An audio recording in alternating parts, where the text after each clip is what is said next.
तो स्वागत है आपका एक और नए वीडियो में। तो आज हम हिंदी के 60 ऑब्जेक्टिव क्वेश्चन का हल करेंगे। तो इसमें से आप सभी प्रश्नों का उत्तर खुद देने का कोशिश कीजिएगा।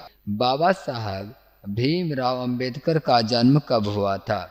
बाबा साहब भीमराव अंबेडकर का जन्म कब हुआ था? तो इसका सही आंसर हो जाएगा ऑप्शन नंबर ए, 14 अप्रैल 1891 ईस्वी में। ठीक है, 14 अप्रैल 1891 ईस्वी में बाबा साहब भीमराव अंबेडकर का जन्म हुआ था। ठीक है, दूसरा नंबर का सवाल है, बीच के दांत कहानी के रचयिता कौन है? इसका सही आंसर हो जाएगा Nalini विलोचन Sharma, option number B. ठीक है, तो आप हमारे सवाल का जवाब देने से पहले जवाब देने का कोशिश कीजिए तो ज़्यादा उचित रहेगा। चलिए अगला सवाल तब तक देखते हैं। मैक्स मुलर के अनुसार सच्चे भारत के दर्शन कहाँ हो सकते हैं? तो इसका सही आंसर हो जाएगा, इसका ऑप्शन नंबर सी सही होगा, ग्रामीण भारत में। ठीक है, ग्रामीण भारत में। अगला सवाल चलिए देखते हैं। पराजय में कौन सा उपसर्ग है? देखिए, पराजय में कौन सा उपसर्ग है? आंसर बी हो जाएगा, प्रा। परा से पराजय हो जाता है, ऑप्शन नंबर बी सही है। ठीक है, तो अगला सवाल है हमारा 5 नंबर। किसने कहा था कि सब पुराने अच्छे नहीं होते, सब नए खराब नहीं होते? तो इसका किसका कथन है? ये पूछा जा रहा है। तो इसका सही आंसर हो जाएगा आपके सामने Kalidas, option number D, Kalidas सही आंसर है। ठीक है, अगला सवाल देखिए, शुद्ध वाक्य है। शुद्ध वाक्य क्या है इसमें से? राम ने पुस्तक खरीदा, राम पुस्तक खरीदा, राम ने पुस्तक खरीदी, या इनमें से सभी? तो आपका सही उत्तर हो जाएगा शुद्ध वाक्य मतलब समझ जाइए, शुद्ध वाक्य इसमें से कौन सा? वाक्य तो चारों है लेकिन शुद्ध कौन सा है? ठीक है, तो आप उत्तर देने का कोशिश कीजिए और 60 सवाल है तो 60 सवाल में से कम 50 सही लाने का कोशिश कीजिएगा और जो नहीं हो सके तो उसको याद कीजिए। तो इसका शुद्ध वाक्य ये हो जाएगा, आंसर इसका सही है ऑप्शन नंबर सी, राम ने पुस्तक खरीदी। ठीक है, देखिए वीडियो को अगर आपने अभी तक लाइक नहीं किया तो लाइक भी कीजिए, दोस्तों के साथ शेयर कीजिए और चैनल पर नए हैं तो सब्सक्राइब भी कीजिए। हमारा अगला सवाल है, नागरी लिपि के लेखक हैं। नागरी लिपि के लेखक हैं, इसका आंसर हो जाएगा ऑप्शन नंबर सी, गुनाकर मूले। ठीक है, हमारा 8वां नंबर का सवाल है, बहादुर का पूरा नाम है। तो बहादुर का पूरा नाम क्या था? तो ऑप्शन नंबर बी सही हो जाएगा, दिल बहादुर। ठीक है, बहादुर का पूरा नाम क्या था? दिल बहादुर नाम था, ऑप्शन नंबर बी सही है। तो चलिए अगला सवाल देखते हैं। अगला सवाल है, परिमाणवाचक विशेषण है। कौन है परिमाणवाचक विशेषण? नया, 5, थोड़ा सा, सुंदर। तो इसका आंसर हो जाएगा थोड़ा सा। थोड़ा सा जो है परिमाणवाचक विशेषण है। अगला सवाल है, परंपरा का ज्ञान किन के लिए आवश्यक है? परंपरा का ज्ञान किन के लिए आवश्यक है? तो इसका आंसर हो जाएगा सी नंबर, जो लकीर के फकीर ना होकर क्रांतिकारी साहित्य की रचना करे। ठीक है, उसके लिए परंपरा का ज्ञान आवश्यक है, बहुत ज़्यादा ही आवश्यक है। तो चलिए अगला सवाल देखते हैं। आविन्यो किस नदी पर स्थित है? रॉन नदी पर, सोन नदी पर, टेम्स नदी पर, या टॉन नदी पर? इसका आंसर हो जाएगा ऑप्शन नंबर ए, रॉन नदी पर। ठीक है, तो अगला सवाल देखिए 12 नंबर का, मछली कहानी में किस वर्ग का जीवन वर्णित है? यानी मछली कहानी में किस वर्ग का जीवन वर्णित है? निम्न वर्ग का, उच्च वर्ग का, मध्यम वर्ग का, या कृषक वर्ग का? तो इसका मछली कहानी में मध्यम वर्ग का जीवन वर्णित किया गया है, ऑप्शन नंबर सी बिल्कुल सही आंसर हो जाएगा। हमारा अगला सवाल है, बिरजू महाराज की ख्याति किस रूप में है? यानी बिरजू महाराज का ख्याति किस रूप में है? तो नर्तक के रूप में है, ऑप्शन नंबर ए सही है। ठीक, चलिए अगला सवाल में चलते हैं। भाववाचक संज्ञा का उदाहरण है। अगला सवाल है, भाववाचक संज्ञा का उदाहरण है। तो इसका आंसर हो जाएगा आपके सामने, पहले ऑप्शन देख लीजिए, सर्दी, लड़की, बहन, घड़ी। तो इसमें से कौन सा ऑप्शन सही है? तो देखिए भाववाचक जो है सर्दी है। चलिए अगला सवाल देखते हैं। 15वां नंबर का सवाल है, आध्यात्मिक शिक्षा से गांधी जी का क्या तात्पर्य है? तो गांधी जी का क्या तात्पर्य है आध्यात्मिक शिक्षा से? तो इसका सही आंसर हो जाएगा आपका तो ऑप्शन नंबर ए हृदय की शिक्षा, ऑप्शन नंबर ए हृदय की शिक्षा। अगला है महात्मा गांधी के पिताजी का नाम क्या था? इसका आंसर हो जाएगा option number D Karamchand Gandhi. ठीक है, चलिए अगला सवाल। आप फटाफट आंसर देने का कोशिश कीजिएगा क्योंकि 60 सवाल को बनाना है और वो भी बहुत कम समय में। ठीक है, चलिए तो अगला सवाल देखिए 17 नंबर का कहता है राजगिरी कौन समास है? राजगिरी कौन सा समास है? तो राजगिरी का समास बताना है तत्पुरुष समास, द्वंद्व समास, द्विगु समास या बहुब्रीहि समास। तो इसका ऑप्शन नंबर ए हो जाएगा तत्पुरुष समास। ठीक है, तत्पुरुष समास सही हो जाएगा। अगला सवाल देखिए निम्नलिखित में सर्वनाम है, निम्नलिखित में सर्वनाम है, कौन सर्वनाम है? राजेंद्र, पुस्तक, मैं, सीता। तो इसका आंसर हो जाएगा ऑप्शन नंबर सी मैं। ठीक, अगला सवाल है गुरु नानक किस भक्ति धारा के कवि हैं? इसका ऑप्शन नंबर बी होगा निर्गुण भक्ति धारा के। गुरु नानक जी जो थे निर्गुण भक्ति धारा के कवि थे। ठीक है, तो कोई दिक्कत नहीं है। अगर आपने अभी तक लाइक नहीं किया तो लाइक करते चलिए और चैनल पर नए हैं तो सब्सक्राइब भी कर लीजिएगा। रसखान दिल्ली से कहाँ चले गए थे? तो ब्रज भूमि चले गए थे। ऑप्शन नंबर सी सही है। अगला सवाल है शुद्ध शब्द है, शुद्ध शब्द क्या है? तो ऑप्शन नंबर ए हो जाएगा प्रकृति।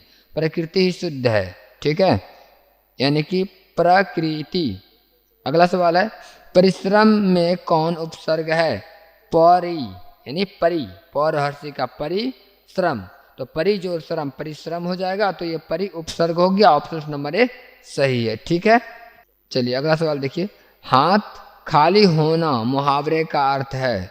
क्या मुहावरा है हाथ खाली होने का? तो इसका आपका आंसर हो जाएगा पैसा पास, पास पैसा ना होना। Option number C. ठीक है, सॉरी मिस्टेक हो गया था। तो अगला सवाल है हमारा अवकाश शब्द किस अवकाश शब्द में उपसर्ग है? क्या उपसर्ग है? तो अब हो जाएगा ऑप्शन नंबर बी, क्योंकि अवकाश अ जोर वो अब और काश, तो अवकाश हो गया, अब अलग हो गया, तो अब हमारा उपसर्ग है। तो अगला सवाल देखिए हिरोशिमा किस देश में है? हिरोशिमा किस देश में है? तो इसका आपका ऑप्शन, इसका आंसर हो जाएगा आपका ऑप्शन नंबर सी। ठीक है, चलिए अगला सवाल में चलते हैं। मेरे बिना तुम प्रभु कविता का हिंदी रूपांतर किसने किया था? मेरे बिना तुम प्रभु कविता का हिंदी रूपांतरण किसने किया? तो इसका सही आंसर हो जाएगा आपके सामने धर्मवीर भारती, अर्थात ऑप्शन नंबर डी। ठीक है, अगला सवाल देखिए कुंवर नारायण कवि हैं, कुंवर नारायण कवि हैं, कौन से कवि हैं? कुंवर नारायण। तो इसका राइट आंसर हो जाएगा ऑप्शन नंबर बी नगर संवेदना के। ठीक है, नगर संवेदना के। सेनापति में कौन समास है? देखिए 28 नंबर का सवाल है सेनापति में कौन समास है? तो ये कौन सा समास है सेनापति? तो इसका आंसर हो जाएगा तत्पुरुष समास, ऑप्शन नंबर बी। ठीक है, अगला सवाल देखिए मित्र शब्द का भाववाचक संज्ञा रूप है। तो इसका आंसर हो जाएगा ऑप्शन नंबर बी मित्रता, मित्रता। अगला सवाल है जनतंत्र का जन्म शीर्षक कविता के कवि का क्या नाम है? जनतंत्र का जन्म शीर्षक कविता के कवि का नाम क्या है? तो इसका आंसर हो जाएगा option number A Ramdhari Singh Dinkar. ठीक है, रामधारी सिंह दिनकर। अगला सवाल है हिंदुस्तानी नाम सुनी अब वे सकुची लजात पंक्ति किस कविता से उद्धृत है? तो इसका आंसर हो जाएगा आपके सामने ऑप्शन, मतलब हिंदुस्तानी नाम सुनिए, तो ये क्वेश्चन का आपके सामने आंसर हो जाएगा डी नंबर का स्वदेशी, यानी जो अपने देश की भाषा थी। तो रसखान किस विषय में सिद्ध थे? रसखान कौन से विषय में सिद्ध थे? सवैया छंद में, कवित्व में। तो इसका हो जाएगा सवैया छंद में, ऑप्शन नंबर ए। अगला है अमराई का कुआं कहाँ है? अमराई का कुआं कहाँ है? तो ये जो है इसका आंसर हो जाएगा रास्ते में, ऑप्शन नंबर सी। अगला सवाल है पापत्ती की उम्र क्या थी? तो 12 वर्ष, ऑप्शन नंबर ए। ठीक है, चलिए अगला सवाल देखते हैं सीता रुआसी क्यों हो गई थी? सीता रुआसी क्यों हो गई थी? क्योंकि बहुओं की कलह से, बहुओं से तंग आ गई थी वो, इसलिए रुआसी हो गई थी। ठीक है, तो चलिए अगला सवाल देखिए, बहादुर अपने घर से क्यों भाग गया था? बहादुर अपने घर से क्यों भाग गया था?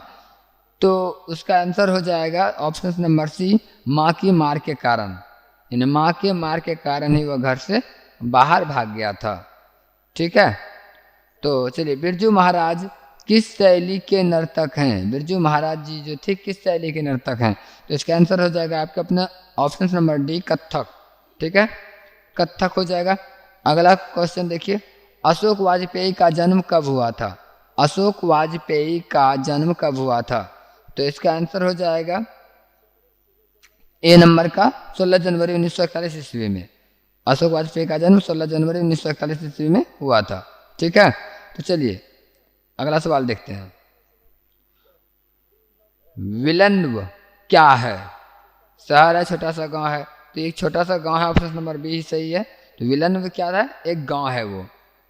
ठीक है, तो अगला सवाल देखिए, हमारी नींद कविता कहाँ से ली गई है? हमारी नींद कविता कहाँ से ली गई है? तो इसका सही आंसर है ऑप्शन नंबर सी, दुष्चक्र के श्राष्टा से। अगला सवाल है, अमृता का पर्यायवाची है सुधा, ऑप्शन नंबर बी। ठीक है, अमृत को सुधा भी कहते हैं, इसलिए अमृत का पर्यायवाची हो गया ऑप्शन नंबर बी, सुधा आंसर सही है। चलिए अगला सवाल देखिए, मंगू की बड़ी बहन का नाम क्या था? मंगू की बड़ी बहन का नाम था, मंगू की बड़ी बहन का नाम था कुमू। अगला सवाल है, सात कौरी होता कथाकार हैं, सात कौरी होता कथाकार हैं उड़िया के। ठीक है, ऑप्शन नंबर सी बिल्कुल सही है। कमर कसना मुहावरे का अर्थ है तैयार होना, ऑप्शन नंबर बी सही हो जाएगा। कमर कसना मुहावरे का अर्थ होता है तैयार होना। ठीक है, अगला सवाल है, दक्षिण अफ्रीका से गांधी जी भारत कब लौटे थे? दक्षिण अफ्रीका से गांधी जी भारत कब लौटे थे? इसका सही आंसर हो जाएगा 1915 ईस्वी में, ऑप्शन नंबर बी 1915 ईस्वी में। ठीक है, चलिए अगला सवाल है, मछली लेकर कौन भाग गया था? मछली लेकर कौन भाग गया था? तो आंसर हो जाएगा संतु, ऑप्शन नंबर बी। संतु मछली लेकर के भाग गया था, तो कुआं में डालने के लिए जा रहा था, ताकि इसको पालेंगे, बाद में देखने का मन होगा तो निकाल लेंगे। ठीक है, तो इसीलिए संतु जो है मछली लेकर के भाग गया था। तो अगला सवाल हो जाएगा, हिंदी भाषा की लिपि क्या है? हिंदी भाषा की लिपि तो देवनागरी लिपि है, ऑप्शन नंबर बी। ठीक है, तो चलिए अगला सवाल है, बिरजू महाराज के चाचा का नाम क्या था? बिरजू महाराज जी के चाचा का नाम क्या था? इसका सही आंसर है ऑप्शन नंबर ए, शंभू महाराज। शंभू महाराज। ठीक, तो बिरजू महाराज के चाचा का नाम हो गया। अगला सवाल है, जारशाही कहाँ थी? जारशाही कहाँ थी? रूस में, जापान में, फ्रांस में, चीन में? तो रूस में थी जारशाही। ठीक है, अगला सवाल है, दोहा कोश किन की रचना है? दोहा कोश किन की रचना है? तो इसका सही आंसर है ऑप्शन नंबर ए, सरहापाद की। ठीक है, सरहापाद की। अगला सवाल देखिए, अगला सवाल है, शिक्षा और संस्कृति किसकी रचना है? तो इसका आंसर हो जाएगा Mahatma Gandhi, option number B. शिक्षा और संस्कृति किसकी रचना है? तो महात्मा गांधी की। ठीक है, ऑप्शन नंबर बी। अगला सवाल है, भारत से हम क्या सीखें क्या है? यानी भारत से हम क्या सीखें या क्या है? निबंध है, कहानी है, भाषण है, व्यक्ति चित्र है? तो ये भाषण है। ठीक है, ऑप्शन नंबर सी हो जाएगा। तो ये भी भाषण हो गया, सही आंसर है। अगला सवाल देखिए, 53 नंबर का सवाल है, मैक्स मूलर को वेदांतियों का भी किसने कहा है? वेदांतियों का भी किसने कहा है? तो इसका सही आंसर हो जाएगा option number B, Swami Vivekananda ji ने। ठीक है, ऑप्शन नंबर बी सही है। तो अगला सवाल है 54 नंबर का, दधीची की हड्डी से क्या बना था? दधीची की हड्डी से इंद्र का वज्र बना था, इंद्र का वज्र, ऑप्शन नंबर ए। ठीक है, अगला सवाल है, श्रम विभाजन और जाति प्रथा के लेखक कौन है? तो इसका सही आंसर हो जाएगा doctor Bhimrao Ambedkar, option number A. ठीक है, यहाँ भीमराव अम्बेडकर लिखा हुआ है, तो कोई बात नहीं। अगला सवाल है, मेघदूत का जर्मन में अनुवाद किसने किया था? मेघदूत का जर्मन में अनुवाद किसने किया था? ऑप्शन नंबर सी सही हो जाएगा, मैक्स मूलर ने किया था। ठीक है, अगला सवाल है, मंगम्मा को किससे विवाद था? बहू से था, ऑप्शन नंबर बी सही आंसर है। अगला सवाल है, लक्ष्मी के पति का नाम है? 58 नंबर का सवाल, तो 58 नंबर का सवाल हो जाएगा, लक्ष्मी के पति का क्या नाम है? तो लक्ष्मण था, ऑप्शन नंबर बी। ठीक है, लक्ष्मी के पति का नाम लक्ष्मण था। किस नदी के बांध के नीचे लक्ष्मी का घर था? तो देवी नदी के नीचे, ऑप्शन नंबर डी। ठीक है, देवी नदी के नीचे में इसका घर था। तो अगला सवाल है, पार्वती बेहोश क्यों पड़ी थी? पार्वती बेहोश क्यों पड़ी थी? तो इसका सही आंसर हो जाएगा कि वह तेज बुखार के कारण बेहोश पड़ी थी। ठीक है।